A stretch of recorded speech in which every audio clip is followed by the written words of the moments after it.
Welcome to feeling healthier and happier by healing the root causes of illness, which are usually your emotions, childhood trauma, your gut, your diet, your liver, burnout, and even generational trauma from your ancestors. I'm your host, Dr. Ameet Aggarwal, naturopathic doctor, Gestalt trauma psychotherapist, and family constellations therapist. After this show, you're also invited to join my emotional healing retreats around the world and get your free ebooks and courses on holistic medicine, trauma healing, family constellations therapy, and homeopathy at drameet.com. That's drameet.com. Thanks for listening and enjoy the show. Dr. Ameet, thank you so much for being with us today. Thank you, Megan. It's a pleasure. Super excited to see how we can really tackle sleep by looking at the root cause, whether it's the nervous system, whether it's physiology, whether it's ancestral trauma. I'll be talking about family constellations there. And we'll also look at some homeopathic remedies to really shift the energetic vibration of someone who's having trouble sleeping. Fantastic. And I know that you and I have talked at another one of our conferences, the trauma conference, and you do a lot of work with people around trauma. So I definitely want to talk first about how trauma has a role in getting good sleep and what you can do about it. Okay, perfect. So when somebody's traumatized, they go into a fight or flight response, right? And their adrenal glands start making adrenaline and cortisol excessively. And if the trauma is unhealed, the body is still in fight or flight. So those chemicals are still being produced in high amounts. And when somebody has a cortisol imbalance, then neurotransmitters such as GABA, dopamine, serotonin, and melatonin all start dropping. And serotonin, serotonin, GABA, and melatonin are super important for good sleep, right? So unhealed trauma can lead to sleeplessness in a physiological, biochemical way. That's one way. The second thing is when somebody's traumatized, they are fixated on a problem, right? And so they're ruminating. And some people stay up late at night ruminating, trying to solve an issue in their past, not realizing that they're trying to solve an issue. And a very common experience I've had with clients and myself actually is, for example, after my mom died, I didn't sleep for many months or years even, because I used to care for her at night and she used to wake up with a lot of nerve pain from the chemotherapy. And so I was always on alert, waiting to like rescue her or do something for her. And also when she passed, finally, it was like 5 o'clock in the morning. And I feel I missed the boat in saying goodbye in a way, like I feel a bit emotional right now. And so I think there's that emotional hanging on as well. You don't want to miss out on if something happens to the person. I've had other clients who've had miscarriages or abortions. And after that, there's a lack of sleep. I'll talk about family constellations therapy and how to deal with ancestral trauma and abortions and miscarriages shortly. But there's that, what if I don't get to say goodbye? Or what if the person disappears? Or what if I miss out? Yeah, and that's actually a very common effect of insomnia sometimes, or waking up suddenly at night or at a particular time. So trauma has that effect. And of course, trauma also creates muscle tension. And with muscle tension, then we use up a lot of magnesium. And so people get depleted in magnesium. And magnesium is super important for muscle relaxation and sleep as well, right? So trauma through the adrenal response, through muscle tension, uses up your neurotransmitters, GABA, serotonin, melatonin, and magnesium, all important for healthy sleep. So people make the mistake of only taking supplements to help them sleep, whether it's chamomile tea, whether it's magnesium, GABA, etc., or 5-HTP. But if you don't heal the trauma using the methods we're going to talk about, like EMDR, Gestalt therapy, family constellations therapy, or homeopathy, and we're going to go into certain homeopathic remedies as well. I cover more of the remedies in my online course specifically for trauma, but I want to mention some here for sleep. If you don't heal the root cause, the energetic imbalance, then you might be dependent on melatonin, 5-HTP, etc., the supplements for a longer time, because you're not resetting your nervous system, which is driving these physiological neurotransmitters out of balance in the first place. Yeah, you said a lot there, and I want to actually come back to a few things because I was actually taking notes as you were talking because I was like, that's fascinating. I want to come back to that and that and that. So I love, first of all, that it's so validating to myself, and I'm sure to other people listening, to hear that there's so much about trauma, and if you've had a traumatic experience, that isn't within your control. Like there's physiological stuff that's out of your control, that is mechanisms that are happening without your cognitive control, that are happening, that are going to disrupt your sleep and disrupt your ability to rest, disrupt your nervous system's ability to relax, rest, restore, right?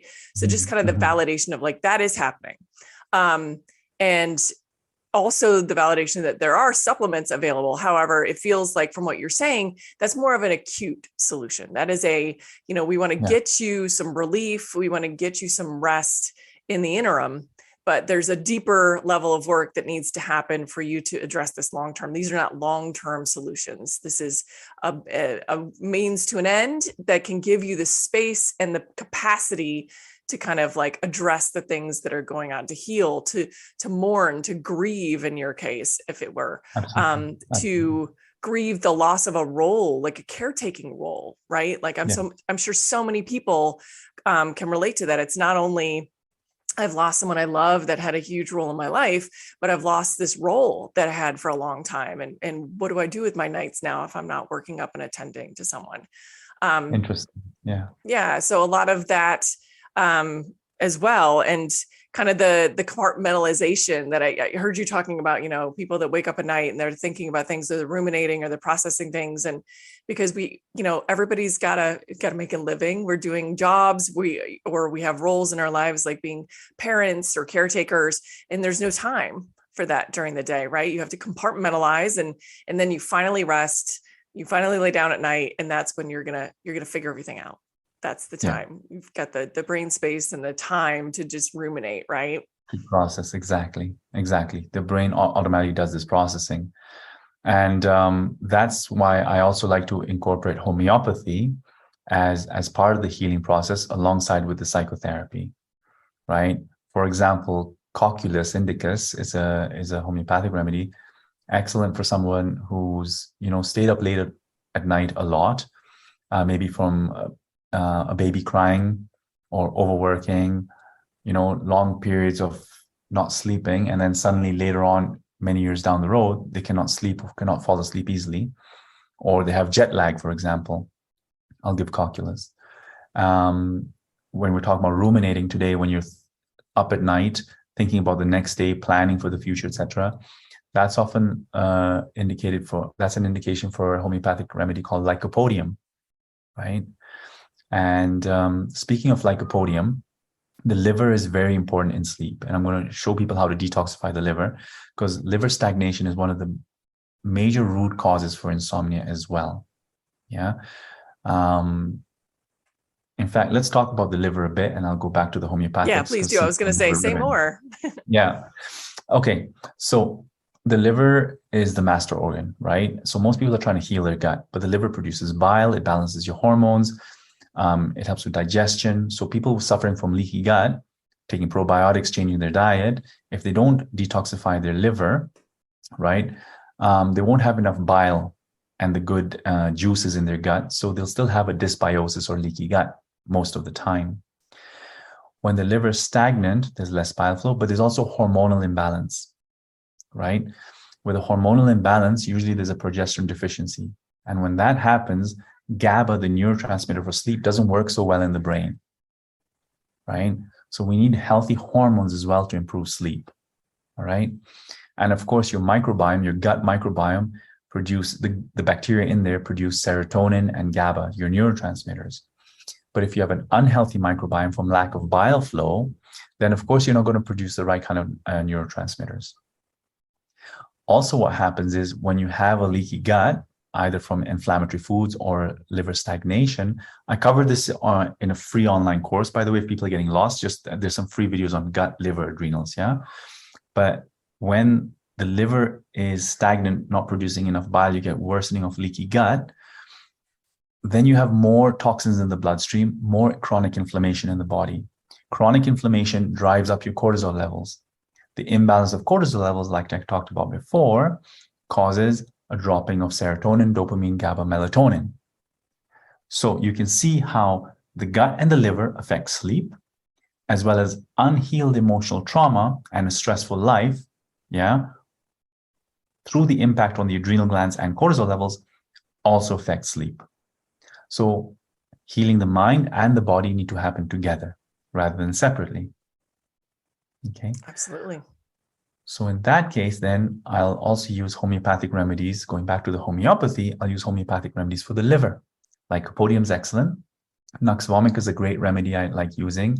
When somebody has insomnia, usually waking up around 3 a.m. in the morning, and maybe has a lot of constipation, trouble digesting food, or has had too much alcohol, insomnia from alcohol, maybe too much coffee that keeps you wired. I might even use homeopathic coffee for that. Somebody who has trouble sleeping because they're sensitive to coffee, usually it's because the liver is stagnant and phase 1 and phase 2 are not processing of liver detox, are not processing all the chemicals and the caffeine too well. So you can either use Nux vomica, Lycopodium, or even homeopathic coffee. Each person's different. You got to just test them out. Okay. And then there's homeopathic remedies for trauma, right? Ignatia, if you've been betrayed by a loved one or you had gone through a betrayal and you're feeling a lot of overwhelm and anxiety. There's other remedies that I use for burnout. You know, when you're burnt out, you have this wired but tired feeling, right? Your nervous exhaustion, right? So I cover remedies like phosphoric acid, Cali-Phos in the course, or even magnesium phosphoricum, excellent to calm down the nervous system. And magnesium phosphoricum also helps us metabolize magnesium better. The homeopathic version of a mineral supplement often helps with the metabolism of that mineral supplement that you're getting from your diet and, you know, from the diet or supplementing fruits and as well. vegetables and so, absorption of supplements. Yeah, exactly. And if somebody's really burnt out, then what we want to do, we know their cortisol levels are off. They do need the adrenal support, right? So while releasing trauma and healing the energetic system energetically with homeopathy and reducing inflammation in the gut and the liver, then I will support the adrenal system, because usually a burnt out adrenal system or an imbalanced adrenal system is creating a cortisol imbalance. And so ashwagandha is excellent. 1, it reduces cortisol levels. Number 2, it nourishes the adrenal glands, right? And remember that if somebody is really not sleeping, they're going to burn them adrenal glands out even more. So we do need the supplements, the Band-Aid, first aid solutions in the meantime, right? So they can actually just fall asleep and rest. right. Something like phosphatidylserine, for example, is excellent to reduce cortisol levels as well. Somebody might need that. Other people might need GABA, right? GABA is excellent to help you sleep, especially if you have a lot of nervous anxiety and muscle tension, right?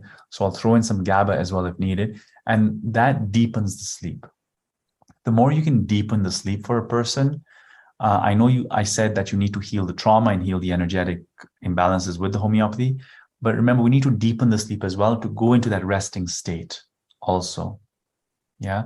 So I incorporate, of course, emotional healing, homeopathy, and the supplements, and very important liver detox, of course, and reducing inflammation with diet changes and healing the gut to really restore somebody's sleep from the root cause. The root cause is important, healing the mind and body together. Absolutely. I love that kind of 3-pronged approach, if you will. So let's talk about your life, your lifestyle, what you might be going through, what your history is, your diet, your nutrition, and again, kind of the validation of like, you can change up your diet, but if your liver isn't functioning at its optimum, then you're going to have trouble digesting the great things that you're eating and absorbing the nutrients and all of that kind of chain. So but as I'm listening, I'm just going to admit, overwhelmed, right? And that's why you said, like, I have a course, right? It's all laid out in the course. But for somebody who, obviously they can start with your course. But if they're also kind of overwhelmed, I also want to talk about, like, how can you get guidance through kind of a process like this, and then resources for reliable, safe homeopathic supplements and support, because you can anybody could walk into like a Whole Foods, for instance, and find things with GABA in them and find, cortisol supplements and things like that. And then all of a sudden you're just shoving a fistful of over-the-counter kind of stuff without any support in your mouth, like, this'll get me to sleep. So how do you recommend people start? How do they find support and guidance around this? Okay, good question. So what I've done is I've taken the best resources I know and filtered it into this course. But the good thing is the first part of the course is free, right? So that's a good starting point. You can just watch how the gut, liver, adrenals, and there's an emotional healing exercise in there as well. Okay. And if you're doing some online research for yourself as well, look at your unique symptoms. Are you grinding your teeth while not sleeping? Do you have trouble falling asleep or staying asleep? Yeah.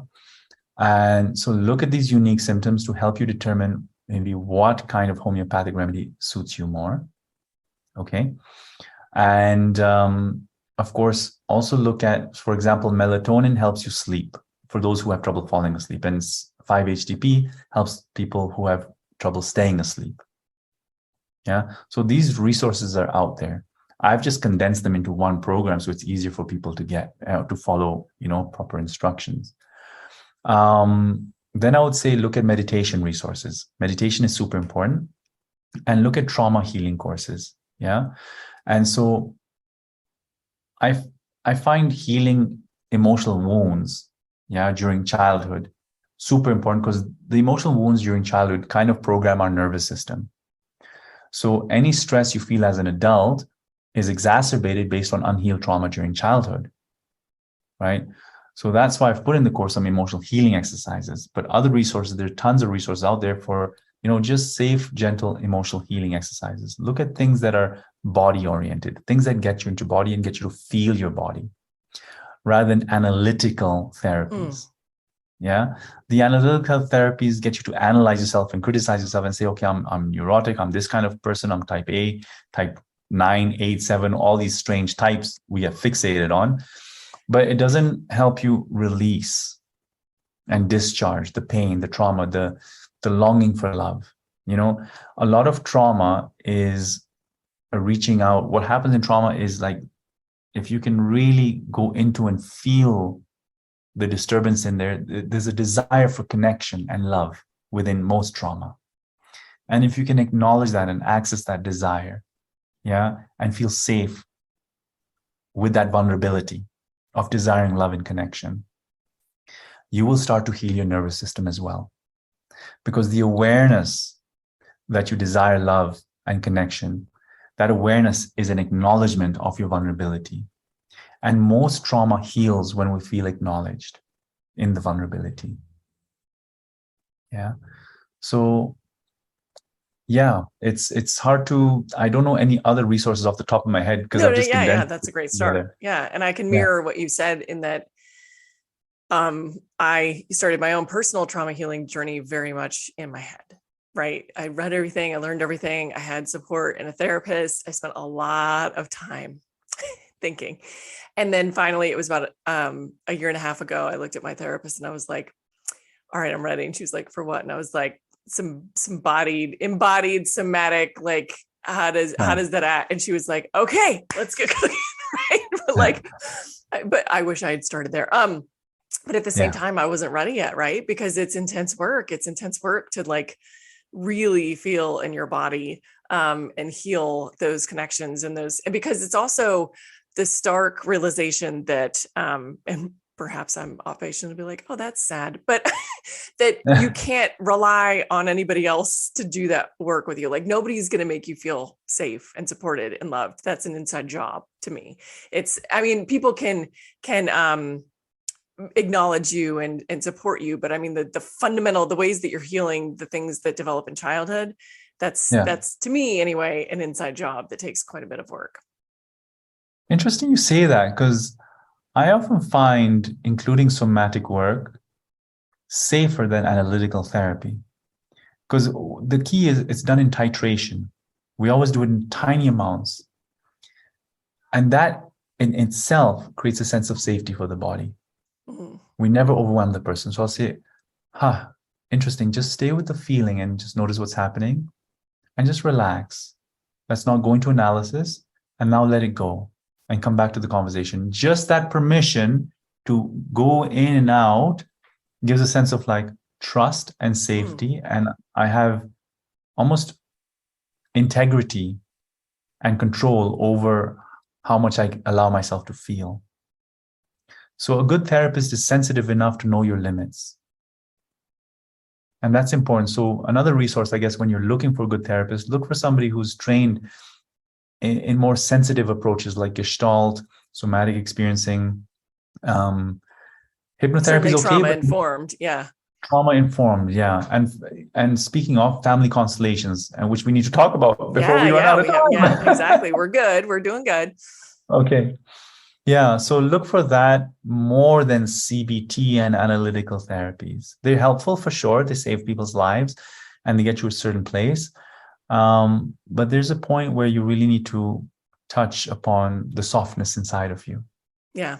And I feel like for sure at the very beginning, at least for people who are much more analytical than they are embodied, like myself, like maybe some of our watchers and listeners, that the thinking modalities and the CBTs are a really great like entry point, right? It's like, okay, this whole process of, being vulnerable and thinking about these things and kind of analyzing, this is how I'm establishing a new base of safety, right? And then I can get into kind of more the body-based somatic and nervous system and kind of parasympathetic, sympathetic, and Gestalt and all of it. Then we can get a little bit deeper. But first, I've got to like establish my baseline brain. Tell my brain we're safe. Yeah, we're safe. Exactly. And with CBT and all that, they help you look at your emotions, so you can watch them and be observant of them.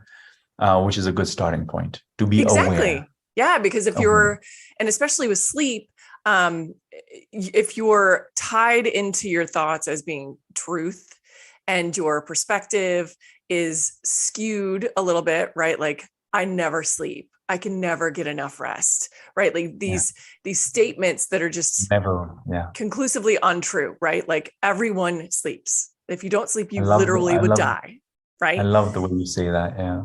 Right. So these kind of examining, that's what I love about CBT. And there are obviously like limitations to it. We want to go kind of deeper and embody things once we're in a place of safety. But CBT for me really establishes that like, let's question our beliefs and perspective around what's true, because the way we talk about things, the way we language things, the way we state things about our lives or our beliefs, it impacts us, right? If I say I never sleep, it's re-traumatizing. Exactly, right? Like if I'm a person just walks around saying I never sleep, guess what? I'm going to feel unrested all the time.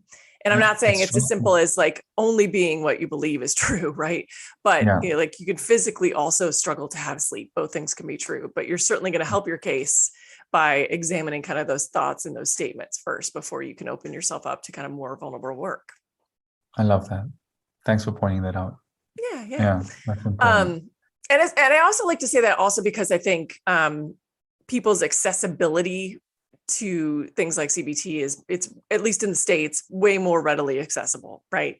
You can get into a CBT trained therapist much more easily. I'm not going to say it's easy, but much more easily than some of this other work. It's just more accessible to people as far as like they can find a doctor down the street that's going to be able to do that for them in most cases. Exactly. It's a good starting point. Yeah. Speaking of, actually, there's an exercise I just want to show people briefly. Just so that you can get a taste of feeling your emotions. It's part of the free series on the website. So don't worry. We're just gonna to spend a very short time. I trust you. Okay, great. So if you put one hand on your forehead, one hand behind your head, I'm gonna walk you through some sentences to say. The sentences will basically be, it's safe for me to feel exhausted from time to time, or fearful from time to time. The key thing is using the word from time to time at the end of the sentence. Before you begin this exercise though, please give yourself permission also to not to listen to me and to let go of the exercise. Often when a therapist gives instructions, we kind of go into obligation or we get hypnotized into the instruction, and sometimes we get overwhelmed with the technique.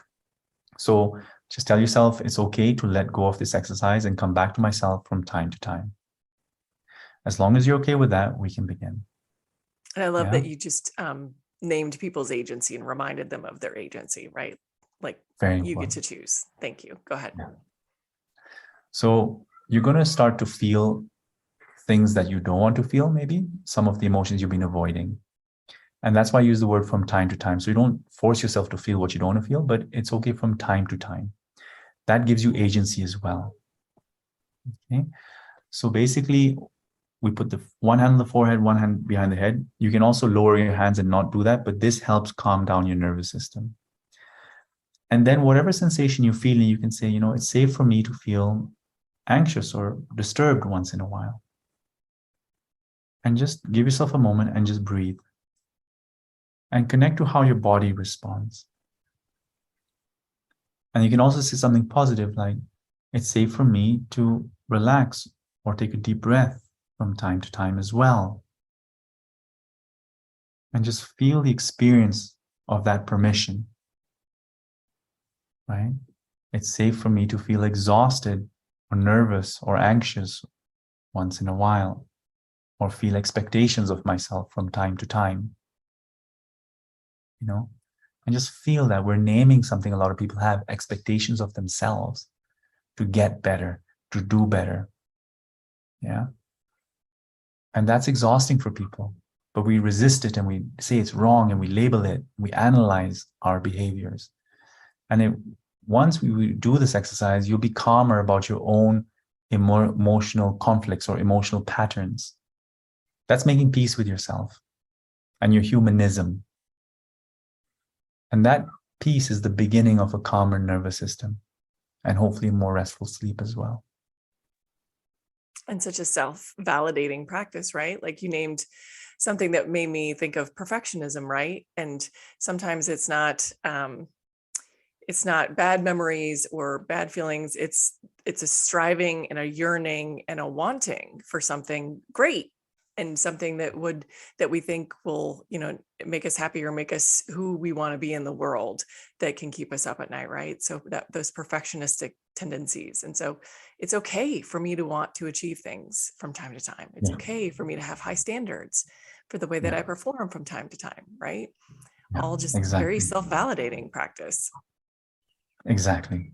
And sometimes when we do that, yes, they're healthy ambitions. And sometimes actually it comes from an abandonment or reaching out for dad's approval or mom looked away, you know, and that's where family constellation comes in. We work with traumas in the family system that we're not conscious of, right?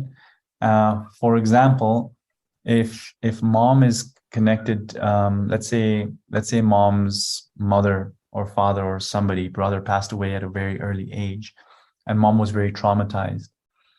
At a soul level, she will be still trying to reach and connect and come back, bring back that lost person, or maybe join them in the dying process or in the other side of the veil. And so energetically, you as a child, as her child, will feel, I need to reach mom. Where's mom? You know, she's there, right? But we're very sensitive beings and we can feel that a part of her is missing. So we will feel that we need to do more. We need to love more. We need to reach out more. We need to serve more. Yeah. And we see these patterns in family constellations. So a healing sentence in family constellations would be like, dear mom, you know, I need you, or please stay with me. You know, leave the dead alone, or I honor your grief for your brother. I need you as well. And that creates an emotional shift in the entire field, the system of the entire family. And you see a lot of healing take place for many family members. I've also seen insomnia for people who've gone through a miscarriage or an abortion. And, you know, if you're not aware, a lot of people think, okay, it's done. But the soul is grieving for that missing child, right? And so one sentence I said, so there's two situations in a miscarriage or abortion. One is if you've aborted a child or lost a child. The other one is if you're a sibling of a missing child. Yeah. If you're the sibling of a missing child, you might think you're the first child in the firstborn in the family, but if you count those missing children, you might be third. And when you really sit and acknowledge, okay, I'm the third child. Dear mom and dad, please see me as the third child. Dear siblings, I see you before me, and I take my place as the third. I don't have to live the life of both of you who missed out on life, or I don't have to make up for that first position anymore, because that's exhausting for my third position, the position of my soul as the third soul here. And you will feel it immediately, that relaxation, that letting go of responsibility that keeps us up at night, that keeps us anxious for no reason when there's no obvious trauma, right? So family constellations is super important also of healing the root cause of many energetic and emotional imbalances. Yeah. And so I have a questionnaire where patients fill out looking at, what are the different traumas on mom's side? What are the different traumas on dad's side? Grandparents as well. Were they victims of war? Were they previous lovers? Were there early deaths in the family? Were there murders? Was there alcoholism? Was there abuse? What kind of abuse? Right? Physical, sexual, emotional, etc. Were there betrayals? We carry these energetically in the system. And then the children of these people who experience the trauma, they inherit it. Right? And there's healing sentences we do in constellation work that release these entanglements so that our nervous system is free again to sleep better, to live better. And physically also, chronic disease also heals much better. Of course, your physiology depends on your emotional vibration and the traumas that you heal as well. And I'm just thinking about how healing that process must be, even for people, because a lot of what you're naming is things kind of down the family line, obviously ancestral, that people who you can't have conversations with, you can't, but also for people with just family estrangement, people who just cannot sustain a relationship with a family member because they're just not good for one another in both directions. It always goes in both directions, right? And so being able to kind of heal that and release it on your own, just acknowledge it and come up with some ways to release the guilt and shame around that. Yeah. Guilt and shame is another whole different topic, You're like, shame, shame is actually like it can be very life enriching. It's an energy. It's actually a very enriching energy sometimes. When it's there too long or it's unsupported or unhealed, then it slips into guilt for some people. Yeah, but the experience of shame, especially it's part of our lower chakras. Yeah, it's like, hey, I'm seen, I'm alive, I want to live and survive. I'm feeling like an individual amongst this whole crowd, right? And if it's not supported, we go inwards and we collapse. But if it's supported in a healthy way, it's like, wow, we laugh about it. It's okay to be different. It's okay to feel that difference and F up, excuse my language. But that freeing movement then reverses the impact of shame. I would love if you said just a little bit more about that, because, when you were like, shame can be enriching, I was like, how? But so I would just like you to unpack that a little bit more for people who may have had the same kind of reaction I did of like, how is shame enriching? You said a little bit, but I mean, when the way that you said it contextualized it in one way, but in another, I'm like, what if it's not that just that you're different, right? What if it's that you've done something that you're not proud of, right? As a parent, as a daughter, as a child, like you've done something that you're not proud of, that you have shame about, and kind of letting go of that and releasing it. So usually those feelings are more connected with guilt, which is a chronic shame. And that's where our energy goes inwards and we kind of attack ourselves, right? Guilt and shame is really coming from, in this moment I'm feeling, I feel the need to say it's coming from an experience of feeling excluded or the fear of being excluded. Yeah, we feel different and we've done something wrong. We've betrayed the community or the crowd. Yeah. And so there's a sense of separation, right? And unfortunately, there's a lot of finger pointing in society today rather than compassion and love. And that finger pointing increases the sense of exclusion. And to be excluded is a very painful experience for a person. It means being annihilated, not surviving. So the theory is that in primitive times, we survived as a group, right? And if you were annihilated from the group, your chance of survival was much less, right? So it triggers those primitive feelings in us.